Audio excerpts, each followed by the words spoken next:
حضرت عائشہ رضی اللہ تعالی عنہا فرماتی ہے، جب حضور صلی اللہ علیہ وسلم کے مرد صحابی رضی اللہ تعالی عنہ کی سنکھیا 38 ہو گئی، ارتھات 38 لوگوں نے اسلام قبول کر لیا، تو وہ سب ایک بار اکٹھا ہوئے اور حضرت ابو بکر رضی اللہ تعالی عنہ نے حضور صلی اللہ علیہ وسلم سے اس بات پر زور دیا کہ اب کھل کر اسلام کی دعوت دی جائے۔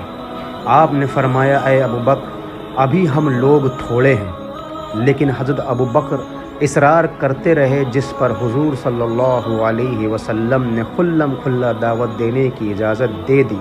رسول اللہ کا پیغام سنو، اللہ کے سوا کوئی معبود نہیں اور محمد اللہ کے رسول ہیں۔ اللہ کے سوا کوئی معبود نہیں اور محمد اللہ کے رسول ہیں۔ مسلمان مسجد حرم کے وبھن حصوں میں بکھر گئے اور ہر آدمی اپنے قبیلے میں جا کر بیٹھ گیا، اور حضرت ابو بکر رضی اللہ تعالی عنہ لوگوں میں بیان کرنے کے لیے کھڑے ہو گئے اور حضور صلی اللہ علیہ وسلم بیٹھے رہے۔ حضرت ابو بکر اسلام میں سب سے پہلے بیان کرنے والے ہیں، جنہوں نے اللہ اور اس کے رسول کی طرف کھلم کھلا کھڑے ہو کر دعوت دی۔ اتنے میں مشرک لوگ حضرت ابو بکر اور مسلمانوں پر ٹوٹ پڑے اور حضرت ابو بکر کو تو خوب مارا گیا اور پاؤں تلے روندا بھی گیا، اور مسجد حرام کے وبھن حصوں میں مسلمانوں کو مارا گیا۔ عتبہ بن ربیعہ فاسق حضرت ابو بکر کے قریب آ کر ان کے کئی تلے والے جوتوں سے ان کے چہروں پر ٹیڑھا کر کے مارتا تھا، اور حضرت ابو بکر کے پیٹ پر کودا بھی تھا۔ زیادہ مار کھانے کی وجہ سے اتنا ورم آ گیا تھا کہ ان کا چہرہ اور ناک پہچانا نہیں جا رہا تھا۔ حضرت ابو بکر کے قبیلے بنو توم والے دوڑتے ہوئے آئے اور حضرت ابو بکر سے مشرکین کو ہٹایا، ان کو ایک کپڑے میں ڈال کر ان کے گھر لے گئے، اور انہیں حضرت ابو بکر کے مر جانے میں کوئی شک نہ تھا۔ پھر قبیلے توم نے مسجد حرم میں واپس آ کر کہا، اللہ کی قسم، ابو بکر مر گئے تو ہم ان کے بدلے میں عتبہ بن ربیعہ کو مار ڈالیں گے۔ پھر قبیلے والے حضرت ابو بکر کے پاس واپس آئے۔ حضرت ابو بکر کے والد ابو قحافہ اور قبیلے بنو توم والے ان سے بات کرنے کی کوشش کرتے رہے، لیکن وہ بے ہوش تھے، انہوں نے پورے دن کوئی جواب نہ دیا۔ جب دن کے آخر میں ہوش آنے پر حضرت ابو بکر نے بات کی تو یہ کہا کہ رسول اللہ صلی اللہ علیہ وسلم کا کیا ہوا؟ تو وہ لوگ حضرت ابو بکر رضی اللہ تعالی عنہ کو برا بھلا کہنے لگے، انہیں ملامت کیا، اٹھ کر چل دیے۔ ان کی والدہ ام خیر سے کہہ گئے کہ ان کا دھیان رکھیں اور انہیں کچھ کھلا پلا دیں۔ جب وہ لوگ چلے گئے اور ان کی والدہ اکیلی رہ گئیں تو وہ کھانے پینے کے لیے اصرار کرنے لگی، مگر حضرت ابو بکر رضی اللہ تعالی عنہ یہی پوچھتے رہے کہ رسول اللہ صلی اللہ علیہ وسلم کا کیا ہوا؟ ان کی والدہ نے کہا، اللہ کی قسم، مجھے تمہارے حضرت کی کوئی خبر نہیں۔ تو حضرت ابو بکر رضی اللہ تعالی عنہ نے کہا، آپ ام جمیل بن خطاب کے پاس جائیں اور ان سے حضور صلی اللہ علیہ وسلم کے بارے میں پوچھ کر آئیں۔ وہ ام جمیل کے پاس گئیں اور ان سے کہا کہ ابو بکر تم سے محمد بن عبداللہ کے بارے میں پوچھ رہے ہیں۔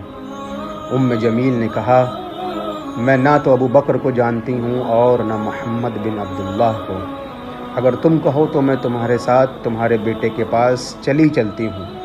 انہوں نے کہا، ٹھیک ہے۔ حضرت ام جمیل ان کے گھر آئیں تو دیکھا کہ حضرت ابو بکر زمین پر لیٹے ہوئے ہیں، ان میں بیٹھنے کی بھی طاقت نہیں ہے اور سخت بیمار ہیں۔ حضرت ام جمیل ان کے قریب جا کر زور زور سے رونے لگی اور انہوں نے کہا، اللہ کی قسم، آپ کو جن لوگوں نے یہ تکلیف پہنچائی ہے وہ بڑے فاسق اور کافر لوگ ہیں، اور مجھے یقین ہے کہ اللہ تعالیٰ ان سے آپ کا بدلہ ضرور لے گا۔ حضرت ابو بکر نے کہا کہ رسول اللہ صلی اللہ علیہ وسلم کا کیا ہوا؟ حضرت ام جمیل نے کہا، یا آپ کی ماں سن رہی ہیں۔ حضرت ابو بکر نے کہا، ان سے تمہیں کوئی خطرہ نہیں ہے۔ حضرت ام جمیل نے کہا کہ حضور صلی اللہ علیہ وسلم ٹھیک ٹھاک ہیں۔ حضرت ابو بکر نے پوچھا کہ حضور صلی اللہ علیہ وسلم کہاں ہیں؟ انہوں نے کہا دار ارقم میں، حضرت ارقم کے گھر میں۔ تو حضرت ابو بکر نے کہا اللہ کی قسم، جب تک میں حضور صلی اللہ علیہ وسلم کی خدمت میں حاضر نہ ہو جاؤں گا اس وقت تک نہ کچھ کھاؤں گا اور نہ پیوں گا۔ حضرت ام خیر اور حضرت ام جمیل دونوں وہیں ٹھہری رہیں یہاں تک کہ کافی رات ہو گئی اور لوگوں کا چلنا پھرنا بند ہو گیا۔ پھر یہ دونوں ابو بکر کو سہارا دیتے ہوئے لے کر چلی، یہاں تک کہ حضور صلی اللہ علیہ وسلم کی خدمت میں پہنچ گئیں۔ حضور صلی اللہ علیہ وسلم حضرت ابو بکر کو دیکھ کر ان پر جھک گئے اور ان کا بوسہ لیا، اور سارے مسلمان بھی ان پر جھک گئے اور ان کی طرف متوجہ ہو گئے، اور ان کی یہ حالت دیکھ کر حضور صلی اللہ علیہ وسلم کو بہت افسوس ہوا۔ حضرت ابو بکر نے کہا یا رسول اللہ، میرے ماں باپ آپ پر قربان ہوں، مجھے اور تو کوئی تکلیف نہیں ہے، بس اس فاسق نے میرے چہرے کو بڑی تکلیف پہنچائی ہے، اور یا میری والدہ ہیں جو اپنے بیٹے کے ساتھ اچھا سلوک کرتی ہیں، اور آپ بہت برکت والے ہیں، آپ میری والدہ کو اللہ کی طرف دعوت دیں اور ان کے لیے اللہ سے دعا کریں، شاید اللہ تعالیٰ ان کو آپ کے ذریعے آگ سے نجات دے۔ حضور صلی اللہ علیہ وسلم نے ان کے لیے دعا فرمائی، ان کو اللہ کی دعوت دی، وہ مسلمان ہو گئی، اور صحابہ اکرام رضی اللہ تعالی عنہ حضور صلی اللہ علیہ وسلم کے ساتھ اس کے گھر میں ٹھہرے رہے۔ اس سمے ان کی سنکھیا 39 تھی۔ جس دن حضرت ابو بکر کو مارا گیا اس دن حضرت حمزہ بن عبد المطلب رضی اللہ تعالی عنہ مسلمان ہوئے تھے، اور حضور صلی اللہ علیہ وسلم نے حضرت عمر بن خطاب رضی اللہ تعالی عنہ اور ابو جہل بن ہشام کی ہدایت کے لیے دعا مانگی تھی، جو حضرت عمر کے حق میں قبول ہوئی۔ آپ نے بدھ کے دن دعا کی تھی اور حضرت عمر جمعرات کو مسلمان ہوئے تھے۔ ان کے مسلمان ہونے پر حضور صلی اللہ علیہ وسلم اور گھر میں موجود صحابہ نے اس زور سے اللہ اکبر کہا کہ جس کی آواز مکہ کے اوپر والے حصے میں بھی سنائی دی۔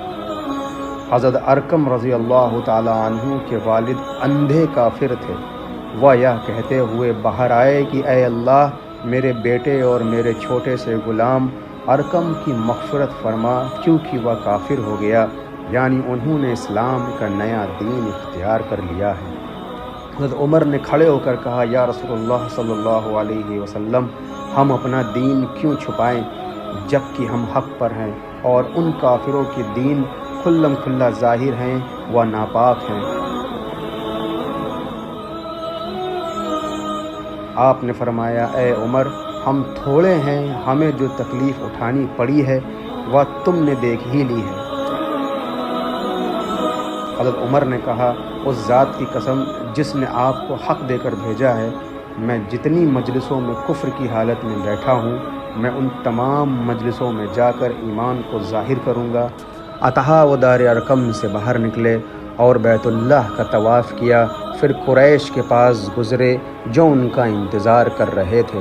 ابو جہل بن ہشام نے دیکھتے ہی کہا فلاں آدمی کہہ رہا تھا کہ تم بے دین ہو گئے ہو۔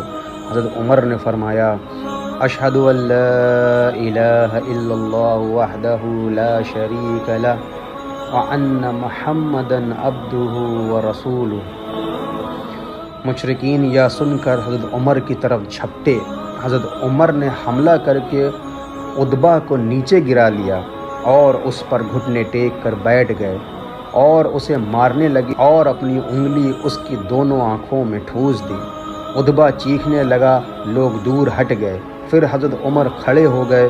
جب بھی کوئی سردار آپ کے قریب آنے لگتا تو آپ قریب آنے والوں میں سے سب سے زیادہ بے عزت آدمی کو پکڑ لیتے اور اس کی خوب پٹائی کرتے، یہاں تک کہ سب لوگ حضرت عمر سے پریشان ہو گئے، اور وہ جن مجلسوں میں بیٹھا کرتے تھے ان تمام مجلسوں میں جا کر ایمان کا اعلان کیا۔ اس طرح برے لوگوں پر وجے ہو کر حضور صلی اللہ علیہ وسلم کی خدمت میں واپس آئے اور عرض کیا کہ میرے ماں باپ آپ پر قربان ہوں، اب آپ کے لیے کوئی خطرہ نہیں ہے۔ اللہ کی قسم، میں جتنی محفلوں میں حالت کفر میں بیٹھا کرتا تھا، ان تمام محفلوں میں جا کر بے خوف اپنے ایمان کا اعلان کر کے آیا ہوں۔ پھر حضور صلی اللہ علیہ وسلم باہر تشریف لائے اور آپ کے آگے آگے حضرت عمر اور حضرت حمزہ بن عبد المطلب تھے، یہاں تک کہ آپ نے بیت اللہ کا طواف کیا اور اطمینان سے جمعہ کی نماز ادا فرمائی۔ پھر حضرت عمر اکیلے واپس دار ارقم تشریف لائے اور اس کے بعد حضرت عمر اپنے گھر واپس چلے آئے اور حضور صلی اللہ علیہ وسلم بھی واپس تشریف لے آئے۔ حضرت عائشہ رضی اللہ تعالی عنہا فرماتی ہیں کہ جب سے میں نے ہوش سنبھالا، اپنے ماں باپ کو اسی دین پر پایا اور روزانہ حضور صلی اللہ علیہ وسلم صبح اور شام دونوں وقت ہمارے یہاں تشریف لایا کرتے تھے۔ جب مسلمانوں پر بہت زیادہ ظلم ہونے لگا تو حضرت ابو بکر رضی اللہ تعالی عنہ حبشہ کی طرف ہجرت کرنے کے ارادے سے چل پڑے۔ جب آپ برکل گماد پہنچے تو وہاں قبیلہ کارا کے سردار ابن دگینہ سے ملاقات ہوئی۔ اس نے پوچھا، اے ابو بکر، کہاں کا ارادہ ہے؟ حضرت ابو بکر نے کہا، مجھے میری قوم نے نکال دیا ہے، اب میرا ارادہ ہے کہ میں زمین میں چلوں پھروں اور اپنے رب کی عبادت کروں۔ تمہارے جیسے آدمی کو نہ خود نکالنا چاہیے اور نہ اس کو نکالنا چاہیے، کیونکہ تم نایاب چیزیں حاصل کر کے لوگوں کو دیتے ہو، صلح رحمی کرتے ہو، ضرورت مندوں کا بوجھ اٹھاتے ہو، مہمان نوازی کرتے ہو اور مصیبت میں مدد کرتے ہو۔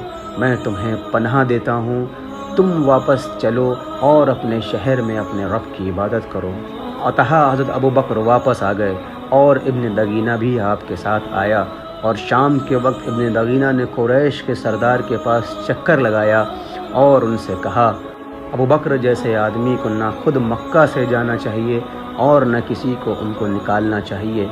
کیا تم ایسے آدمی کو نکالتے ہو جو نایاب چیزیں حاصل کر کے لوگوں کو دیتا ہے، صلح رحمی کرتا ہے، ضرورت مندوں کا بوجھ اٹھاتا ہے اور مہمان نوازی کرتا ہے اور مصیبت میں مدد کرتا ہے؟ قریش ابن دگینہ کے پناہ دینے کا انکار نہ کر سکے اور انہوں نے ابن دگینہ سے کہا، ابو بکر سے کہہ دو کہ وہ اپنے رب کی عبادت اپنے گھر میں کرے، وہیں نماز پڑھا کرے اور وہاں جتنا چاہے قرآن شریف پڑھے، اور خلم کھلا عبادت اور بلند آواز سے قرآن پڑھ کر ہمیں تکلیف نہ پہنچائے، کیونکہ ہمیں ڈر ہے کہ وہ ہماری عورتوں اور بچوں کو فتنے میں ڈال دے گا۔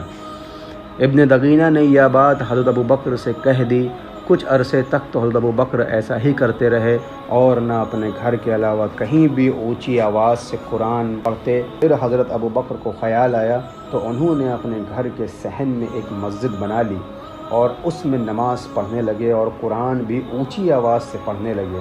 تو مشرکوں کی عورتیں اور بچے حضرت ابو بکر پر ٹوٹ پڑے، وہ انہیں دیکھ دیکھ کر حیران ہوتے، کیونکہ حضرت ابو بکر بہت زیادہ رونے والے آدمی تھے۔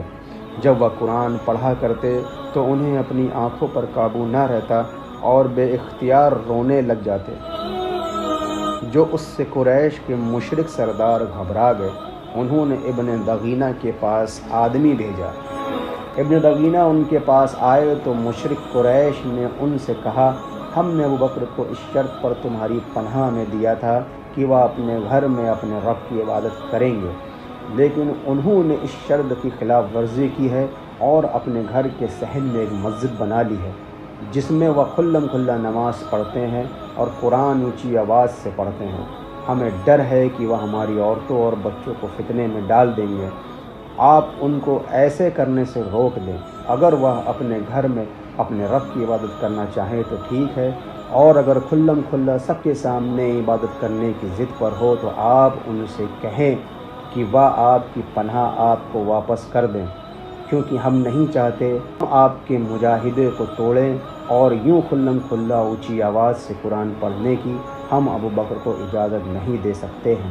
حضرت عائشہ رضی اللہ تعالی عنہا فرماتی ہیں کہ ابن دگینہ حضرت ابو بکر کے پاس آئے اور ان سے کہا، جس شرط پر میں نے تم کو اپنی پناہ میں لیا تھا وہ شرط تمہیں معلوم ہے، یا تو وہ شرط پوری کرو یا میری پناہ مجھے واپس کر دیں، کیونکہ میں یہ نہیں چاہتا کہ عرب کے لوگ یہ سنیں کہ میں نے جس آدمی کو پناہ دی تھی وہ پناہ توڑ دی گئی۔